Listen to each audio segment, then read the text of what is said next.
Hi, ladies. We are talking about the truth about diastasis recti today. This is a big and complex topic, but we're going to tell you today what you should not be doing if you don't want to make it worse, and what you should be doing if you want to heal and recover. And it's a common thing that happens after baby is born. Our bodies stretch, and sometimes you tear. Often you tear right down the middle of your abdominals, and that is called diastasis recti. It's that abdominal separation. It is also at the root and behind your mom pooch that you are so sick of and really want to get rid of. Yeah, we're going to talk to you today about why this isn't just an aesthetic problem, what you may be doing, thinking that you're making it better, but actually making it worse, and how you can get to the root problem, the root of the problem. So stick around and be sure to not miss any of that. Yeah, and so this is, like Jen said, this is way more than an aesthetic issue. We know it's causing your mom pooch. It's also causing you not to be able to narrow your waistline like it was to fit in those cute dresses that you did before you had the baby. But it's also causing your back pain, and it's also causing, because if everybody knows, it's common knowledge now, if you don't have a strong core, your back's going to hurt.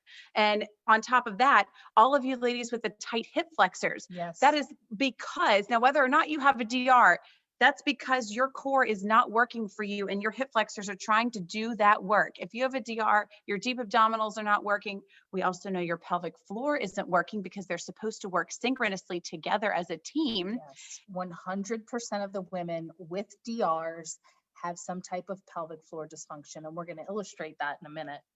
Yeah, so that's the DR is at the root of the back pain, also the hip flexor overfiring and overuse, and it's also causing your mom pooch. And like Jen said, the synchronous firing with the deep abdominals and the pelvic floor is essential for core strength and function.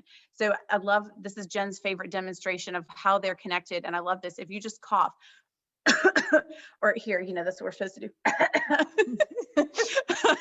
You'll feel your deep abdominals and you'll feel your pelvic floor start to fire and ignite. If you have any connection left there, you will. And this is also why, for those of you that do pee when you cough, sneeze, laugh, and jump, it's because you're missing that synchronous connection that's supposed to be automatic and subconscious for it to work. Yeah, I think that's a big one, because many other programs and practitioners I've heard teach the cross and cough or cross and sneeze to try to help with that isometric contraction of the pelvic floor. Such a Band-Aid. It gets so much better than that. And that is why we love what we do. We love telling you about it, because that cross and sneeze foolishness, cross your legs and cough, cross your legs and sneeze so you don't pee on yourself, is a Band-Aid. And who wants to have to do that forever? There's a much better way. We're going to be talking to you guys also about what you may be doing that's causing this to become a bigger problem. So oftentimes when we're working with women, somebody comes in, they have a DR, they're aware that their core is weak. They've been told by their doctor, or maybe they've seen a PT that they need to get their core stronger. So what's the first thing they start doing? Well, they're going to be doing sit-ups and crunches and planks. And what's not happening? Any more activation of those deep abdominals. And so, like Christina alluded to earlier, what happens is other muscle groups start to compensate for those weaknesses. So you have a different biomechanical or muscle activation pattern that gets set up in the body. And ends up causing a lot of pain and dysfunction and makes the separation potentially even worse. Not only not fixing it, but making it worse. And depending on it, there's some more specifics. You can dial in some more details about how wide is the DR, what you should and shouldn't be doing, what is and isn't safe. We go into all of that in more depth, of course, in our signature program, but not enough time right here, right now. We are going to talk a little bit more on getting to the root of this issue. We've told you what not to do. Getting to the root of the issue is so exciting because it solves so many problems all at once. It's like putting that missing piece of the machine back in place so that the whole machine runs properly. And that machine is your core strength, which powers your whole body and movement. And I think it also alludes to the analogy that maybe you've heard so many times in different facets of life. Sometimes you have to slow down to speed back up. And so oftentimes other programs that are out there miss this first lily pad to being able to get back and restore true function as well as aesthetic in the body. And that's kind of the secret sauce of our program is activation. So we have 3 steps in our method.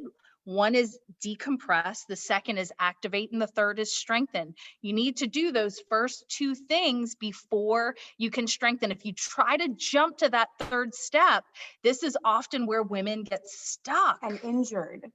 Yeah, and you're spinning your wheels because you're in a cycle of flare-ups of discomfort, and then you end up method hopping. You're going for, okay, well, this used to work for me. Why doesn't it work anymore? Okay, I'm going to try this other type of exercise. And we see that all the time. Jen and I also have both had a DR ourselves. We have lived this to different degrees and with different stories behind that. So we have personal experience in addition to all of our professional experience with this issue to help guide you in healing it and why it matters. And in terms of sharing a little bit more about that story, because maybe you don't know our full stories, Christina was able to functionally heal her DR with our signature program. I had a 5-finger width DR after my 3rd pregnancy and did end up requiring surgery. Now, that was not just a fix of magically I woke up from surgery and now my deep abdominals are strong and now all my back pain is gone. No, it was not the easy fix that I was truly hoping for.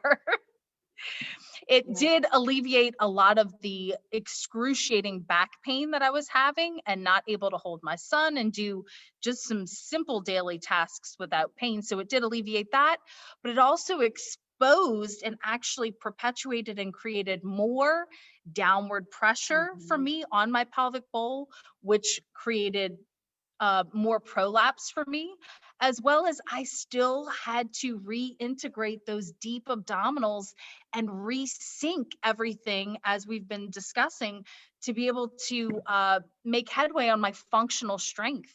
Which is the strength you want. That's the kind that protects you from pain and that gets rid of the mom pooch and brings your little waist in and your booty perks back up, and it's all the good things. And that is the kind of strength that we love teaching women and that we love restoring for ourselves. That's where we learned it first, and that's why we're bringing it to you, and we love doing this. If you want more information, you can head over to tightenyourtinkler.com. If you haven't taken our 5-minute quiz, why not? It's free. Head over there, click on the top of the website, and we'll see you guys next week.